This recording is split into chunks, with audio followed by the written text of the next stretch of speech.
আজকের বাংলা সংবাদে আপনাদের স্বাগত জানাই। আমি অনন্যা। প্রথমে চলুন শিরোনামগুলি দেখে নেওয়া যাক, তারপরে বিস্তারিত প্রতিবেদন রয়েছে। পূর্ণ শক্তিতে বাংলাদেশ আওয়ামী লীগ মাঠে নামলেই নিশ্চিহ্ন হয়ে যাবে ষড়যন্ত্রকারীরা। এবার সরাসরি হুঙ্কার দিলেন শেখ হাসিনা।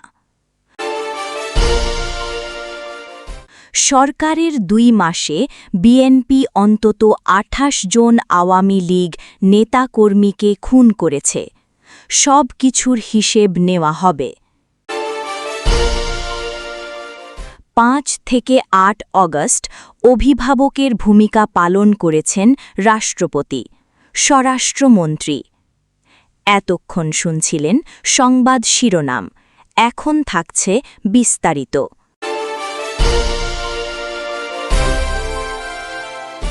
বাংলাদেশ আওয়ামী লীগ সুপ্ত আছে। বর্তমান রাজনীতিতে অতএব রাজনীতি হতে হারিয়ে গেছে এমন ভাবার কোনো কারণ নেই।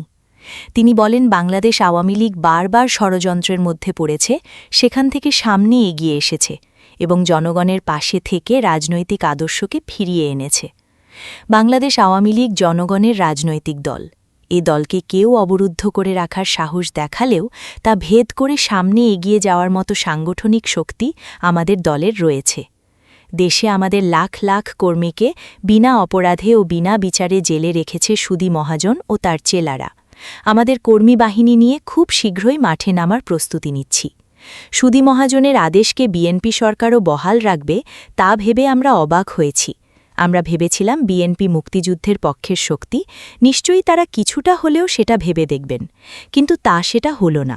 আমাদের লড়াই করেই রাজপথ দখল নিতে হবে। বাংলাদেশের রাজনীতি নয়, শুধু বাংলাদেশের অর্থনীতিকেও সুদী মহাজন 100 বছর পিছিয়ে নিয়েছে।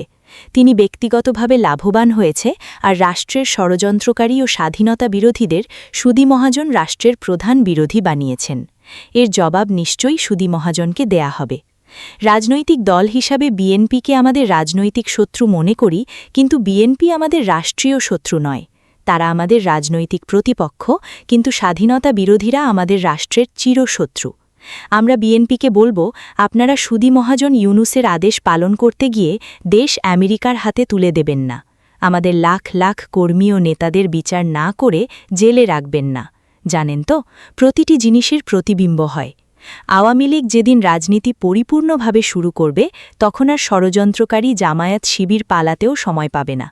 আমি আমার দলের সকল রাজনৈতিক নেতা ও কর্মীদের বলবো, আপনারা আপনাদের মতো করে চলুন। আমরা আপনাদের পালস বুঝতে পারি, আপনাদের চাপা ক্ষোভ বুঝতে পারি। সময়ের জন্য অপেক্ষা করুন। আমাদের রাজনৈতিক পথ কেউ অবরুদ্ধ করে রাখার সাহস রাখেন না। আওয়ামী লীগ বহুবার নিষেধাজ্ঞার জালে পড়েছে, কিন্তু আটকে রাখতে পারেনি। আপনারা মনে রাখবেন, এটা বঙ্গবন্ধুর দল, এটি শেখ হাসিনার দল। আমরা দমে যাওয়ার দল নয়। আপনাদের হতাশ হলে চলবে না। জাহাঙ্গীর কবির নানক, প্রেসিডিয়াম সদস্য, আওয়ামী লীগ। সরকার গঠনের পরবর্তী 2 মাসে দেশে সংঘটিত বিভিন্ন সহিংস ঘটনায় বিএনপি ও এর অঙ্গ সংগঠনের নেতাকর্মীদের সংশ্লিষ্টতায় অন্তত 28 জন নিহত হওয়ার তথ্য দীর্ঘ অনুসন্ধানে উঠে এসেছে। সংশ্লিষ্ট সময়ে মোট 88 জন নিহতের ঘটনাও নথিভুক্ত হয়েছে বলে জানা গেছে। অনুসন্ধানে প্রাপ্ত তথ্য অনুযায়ী বিভিন্ন জেলায় সংঘর্ষ, হামলা, আধিপত্য বিস্তার, ব্যক্তিগত বিরোধ ও অপরাধমূলক কর্মকাণ্ডকে কেন্দ্র করে এসব হত্যাকাণ্ড সংঘটিত হয়েছে। অনেক ক্ষেত্রে আইনশৃঙ্খলা বাহিনী মামলা দায়ের ও অভিযুক্তদের গ্রেপ্তার করেছে। ফেব্রুয়ারি 2026, 22 ফেব্রুয়ারি যশোরের শার্শায় তারাবিন নামাজ শেষে বাড়ি ফেরার পথে পল্লী চিকিৎসক আলামিনকে কুপিয়ে হত্যা করা হয়। এই ঘটনায় যুবদলের 3 কর্মীকে আটক করে পুলিশ। 27 ফেব্রুয়ারি নরসিংদীর মাধবদীতে ধর্ষণের ঘটনা ধামাচাপা দিতে এক কিশোরীকে তার বাবার কাছ থেকে ছিনিয়ে নিয়ে হত্যার অভিযোগে মামলা হয়। এতে বিএনপি নেতাসহ 4 জনকে গ্রেপ্তার করা হয়।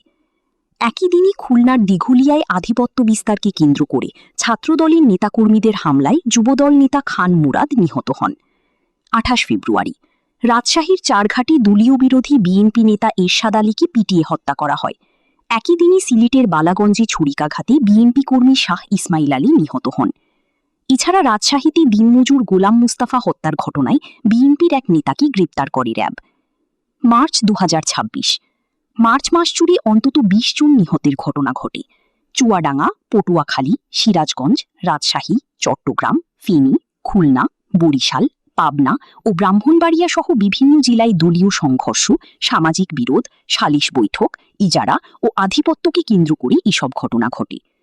এ সময়ে বিএনপির অভ্যন্তরীণ কোন্দল, বিএনপি জামায়াত সংঘর্ষ, ব্যক্তিগত বিরোধ এবং অপরাধমূলক কর্মকাণ্ডের জেরে একাধিক প্রাণহানির ঘটনা ঘটে। নিহতদের মধ্যে দলীয় নেতাকর্মী ছাড়াও সাধারণ মানুষ, শ্রমিক, ব্যবসায়ী এবং ধর্মীয় ব্যক্তিত্বও রয়েছেন। এপ্রিল 2026, 1 থেকে 17 এপ্রিল। এপ্রিলের প্রথমার্ধে আরও 2টি মৃত্যুর ঘটনা ঘটে।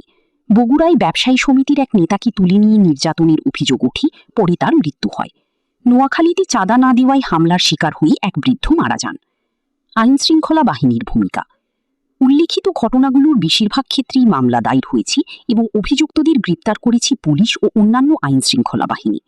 সারসংক্ষেপ: 2 মাসের এই সময়ে রাজনৈতিক ও সামাজিক সহিংসতার বিভিন্ন ঘটনায় উল্লেখযোগ্য সংখ্যক প্রাণহানির বিষয়টি সামনে এসেছে। বিশ্লেষকদের মতে এসব ঘটনা দেশের আইনশৃঙ্খলা পরিস্থিতি ও রাজনৈতিক স্থিতিশীলতার জন্য উদ্বেগজনক ইঙ্গিত বহন করে। স্বরাষ্ট্রমন্ত্রী সালাহুদ্দিন আহমেদ বলেছেন, 24-এর 5 থেকে 8 আগস্ট পর্যন্ত সরকারবিহীন একটা রাষ্ট্রে রাষ্ট্রপতি মোহাম্মদ শাহাবুদ্দিন অভিভাবকের ভূমিকা পালন করেছেন, সেজন্য তাকে ধন্যবাদ। বৃহস্পতিবার 30 এপ্রিল জাতীয় সংসদ অধিবেশনে দেওয়া এক বক্তব্যে তিনি এ কৃতজ্ঞতা প্রকাশ করেন।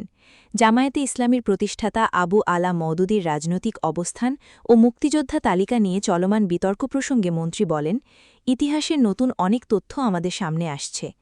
আবু আলা মওদুদী যে 1947 সালে পাকিস্তানের পক্ষে ছিলেন তা প্রায় 75 বছর পর জানা গেল। এই নতুন ইতিহাস জানানোর জন্য আপনাদের অর্থাৎ জামায়াতকে ধন্যবাদ। আবার ইতিহাসের একটা নতুন জিনিস জানলাম যে জামায়াতের আবু তাহের সাহেব শিশু মুক্তিযোদ্ধা, তাকে অভিনন্দন।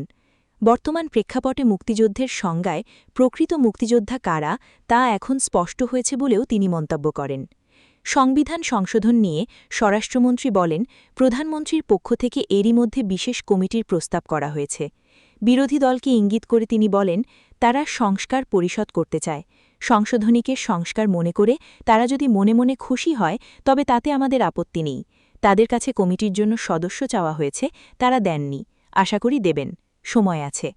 নির্বাচন প্রসঙ্গে মন্ত্রী সালাহুদ্দিন বলেন, কেউ কেউ নির্বাচন চায়নি, লড়াই করে নির্বাচন আদায় করে নিতে হয়েছে। বিরোধী দলের সংসদ সদস্য এবং সংবিধান সংস্কার পরিষদের শপথের বিষয়ে তিনি বলেন, এটা ইসির ফল্ট, তারা কিভাবে চিঠি পেয়ে 2টি শপথ নিয়েছে। গত 15 বছরে দেশ থেকে বিপুল পরিমাণ অর্থ পাচারের চিত্র তুলে ধরে স্বরাষ্ট্রমন্ত্রী বলেন, 2009 থেকে 2024 পর্যন্ত প্রায় 30 লাখ কোটি টাকা বিদেশে পাচার হয়েছে। মুক্তিযোদ্ধা নিয়ে অহেতুক বাহাস না করে আসুন আমরা সবাই মিলে এই টাকা ফেরাতে কাজ করি। আওয়ামী লীগ ও তাদের সঙ্গে নির্বাচনে অংশ নেয়া দলগুলোকে জাতীয় বেইমান বলা থেকে বিরত থেকে তাদের রাজনৈতিক ভূমিকার সমালোচনা করেন তিনি।